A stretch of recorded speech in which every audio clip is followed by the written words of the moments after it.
Bonjour, bienvenue sur les ateliers de Nelly. Je suis super contente de vous retrouver encore cette semaine pour une vidéo super simple. Vous allez voir. Est-ce que vous connaissez ce genre de pochoir? Déjà les pochoirs, moi j'adore. C'est pas très cher, c'est simple d'utilisation et il y a des tonnes de techniques à faire avec ça. Mais en plus ceux-là, ils sont un petit peu particuliers. Ils se superposent, c'est-à-dire que quand vous allez superposer les pochoirs, comme je vais vous montrer dans la vidéo, vous allez pouvoir obtenir ce genre de choses. C'est très mignon, c'est très facile à faire et à partir de ce genre de choses, je vais vous proposer trois modèles de cartes. Trois modèles de cartes super sympas que je vous invite à venir réaliser avec moi tout de suite. Je vous mets sur mes mains et on y va. Les pochoirs que je vais utiliser pour vous faire la démonstration de cette vidéo, ce sont les pochoirs qui s'appellent Beauté Abondante. Et non, ils ne s'appellent pas les pochoirs tournesol, ils pourraient, mais en fait, ils n'ont pas que des tournesols. Il y a aussi trois pochoirs avec des fonds de page qui sont super sympas. D'ailleurs, souvenez-vous, notre vidéo sur le thème de Halloween nous a permis d'utiliser un de ces pochoirs avec de l'embossage à chaud. Et puis nous avons ces quatre pochoirs pour faire les tournesols. Ces pochoirs, vous avez vu, ils ont une petite encoche en haut à gauche et ils sont numérotés de 1 à 4. Et ça va bien nous simplifier le travail, je vous assure. Et pour réaliser ces tournesols, nous allons utiliser une brosse et 4 couleurs principales. J'ai choisi carré moulu, ocre croustillon, couleur café et feuillage sauvage. Et j'ai également sorti mes brosses. Personnellement, je possède 6 brosses, 3 brosses du grand modèle et 3 brosses du petit modèle. J'étiquette au dos de ma brosse une famille de couleurs. Par exemple, je vais utiliser une brosse pour les rouges, une brosse pour les jaunes, une brosse pour les bleus, une brosse pour les verts. Ça me permet de ne pas avoir à nettoyer mes brosses au milieu d'un projet et donc de ne pas être freiné dans ma créativité. Une fois que mon matériel est préparé, je vais repérer le pochoir numéro 1. Le petit 1 se trouve à côté de la petite encoche que vous avez en haut à gauche. Placez votre pochoir là où vous le souhaitez sur votre base de cartes. J'ai choisi une base de cartes couleur très vanille, un petit peu plus grande que les bases de cartes que j'ai l'habitude d'utiliser. Celle-ci fait 9 cm sur 18. Et une fois que je suis satisfaite de l'endroit où je veux placer mon pochoir, je mets un petit morceau de masking tape pour ne pas qu'il bouge pendant que je suis en train de colorer.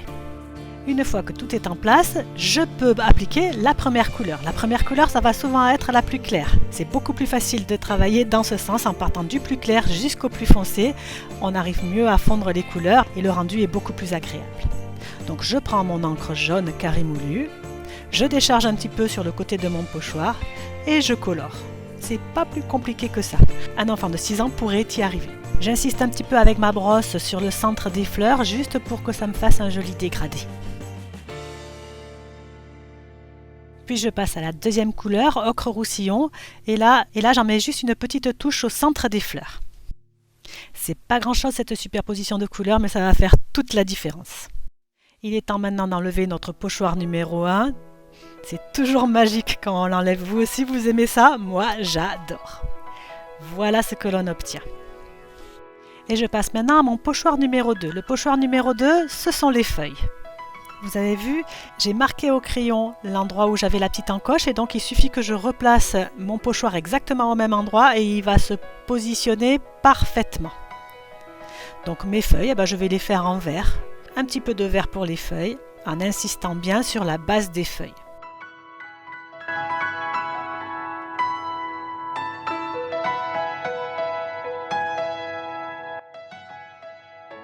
Et voici ce que l'on obtient. Il commence déjà à prendre forme. Et il nous manque encore le cœur des fleurs. Et pour ça, il nous reste 2 pochoirs. Le pochoir numéro 3 nous permet de faire le cœur. Et le pochoir numéro 4 nous permettra de faire l'impression de relief qu'il y a sur ce cœur. Allez, c'est parti!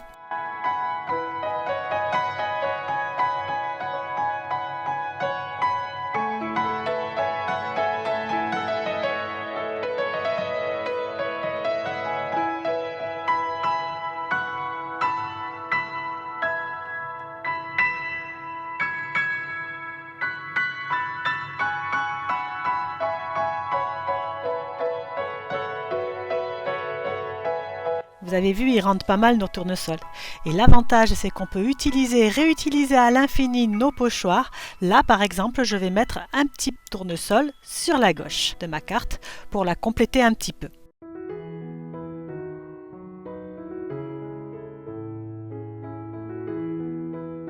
Pour mes deux premières cartes, je vais me servir de mon pochoir pour réaliser un joli fond de carte avec des tournesols. Pour la troisième carte, je me servirai de pochoir un petit peu différemment, mais je vous montrerai ça tout à l'heure. Voyons d'abord comment j'ai monté mes deux premières cartes et ce qui les différencie l'une de l'autre. Voilà déjà mon premier fond de carte. Vous avez vu, il est vraiment sympa. J'ai vraiment pas grand chose à faire pour le transformer en une jolie carte qui me plaise. J'ai quand même rajouté, parce qu'on ne se refait pas, des petites découpes façon sapin. Elles proviennent du set de die qui s'appelle Lisière merveilleuse et que j'adore, je vous l'ai déjà montré dans plusieurs vidéos. Et je les ai découpées dans du papier vert jardin. J'ai également découpé une étiquette dans le set d'étiquettes qui s'appelle Poinçon plein d'élégance.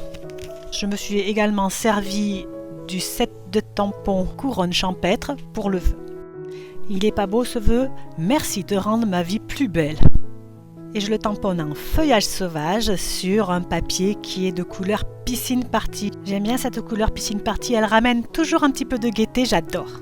Et vous avez vu, comme d'habitude, j'ai rajouté un petit élément texturé. Là, c'est du ruban. Je colle mon étiquette. Ensuite, je vais coller mes feuillages et ma carte sera terminée. Ah non, j'oubliais, j'ai pas pu m'empêcher de faire des taches partout. Alors pour ça, c'est très simple. J'ai mis un petit bloc acrylique dans mon encre, j'ai pris un pinceau aquarelle et j'ai aspergé. Là, je me suis régalée et le résultat est vraiment top. Alors, comment vous la trouvez cette petite carte? Mémorisez-la bien parce que je vais vous demander laquelle des trois vous préférez. Vous le savez, j'adore avoir vos commentaires. Alors voilà la carte numéro 1. Et la deuxième carte, c'est exactement la même que celle-ci au début. On dispose nos tournesols sur le papier, mais ensuite je fais une petite variante. Je vais passer le papier dans un classeur de gaufrage. Là, c'est un classeur de gaufrage qui a un aspect de mur en briques vieilli. Puis je vais ancrer tout le tour pour faire ressortir mes tournesols. Je dispose ensuite un fil doré tout autour de ma carte. Puis je dispose une étiquette comme tout à l'heure. Elle n'a pas la même forme que tout à l'heure, mais elle vient du même set de poinçons. Il ne me restera plus qu'à agrémenter avec le feuillage et à coller ma composition sur une base de carte. Vous avez vu, j'ai fait des taches là aussi. Je ne peux pas m'en empêcher. Alors, cette carte, ce sera la numéro 2. On va tout de suite passer à la carte numéro 3. La carte numéro 3, on ne va pas utiliser ces jolis tournesols en fond de page. La première partie est toujours la même, c'est pour ça que je ne vous la montre pas. Vous ancrez vos tournesols sur une chute de papier blanc et ensuite vous les découpez. Pour cette carte, j'en ai découpé 3. Ensuite, vous allez préparer votre base de carte. Donc, je ne sais pas si je l'ai dit en début de vidéo, donc je le répète. C'est un rectangle de 18 par 18 cm plié à 9 cm. Là, mon fond de carte sera le papier imprimé qui parle de l'automne, qui est magnifique. Ce papier imprimé, il s'appelle Humeur d'automne. Il est trop beau. Je dispose ensuite mes tournesols autour d'un nœud que j'ai fait tout en volume grâce à 3 ficelles. C'est les 3 mêmes, mais ça donne un petit peu plus d'ampleur à ce nœud. Puis je dispose les feuillages. Cette fois, je les ai découpés dans un papier de couleur ocre roussillon. Je termine par un vœu et voici ma 3e carte. Pour la réaliser, nous avons utilisé exactement les mêmes techniques, sauf qu'au lieu d'utiliser ces tournesols en fond de carte, nous les avons découpés pour les mettre à l'avant de la carte. C'était donc notre 3e carte. Je vous remontre les 2 premières dans l'ordre, donc à gauche la numéro 1, ensuite la numéro 2 au milieu, la numéro 3 ensuite. Vite, vite, dites-moi en commentaire laquelle vous avez préférée. Moi, j'adore quand vous me donnez vos impressions. Bien sûr, comme toutes les semaines, j'espère que vous avez apprécié cette vidéo, qu'elle vous donnera envie de vous asseoir à votre table de scrap et puis de laisser aller votre imagination. Si vous avez aimé, n'hésitez pas à liker, à partager, à commenter ou à vous abonner. Ça me fait toujours tellement plaisir. J'aurai le grand plaisir également de vous retrouver la semaine prochaine pour un nouveau tuto scrap ou carterie. En attendant, surtout scrapez bien. Au revoir.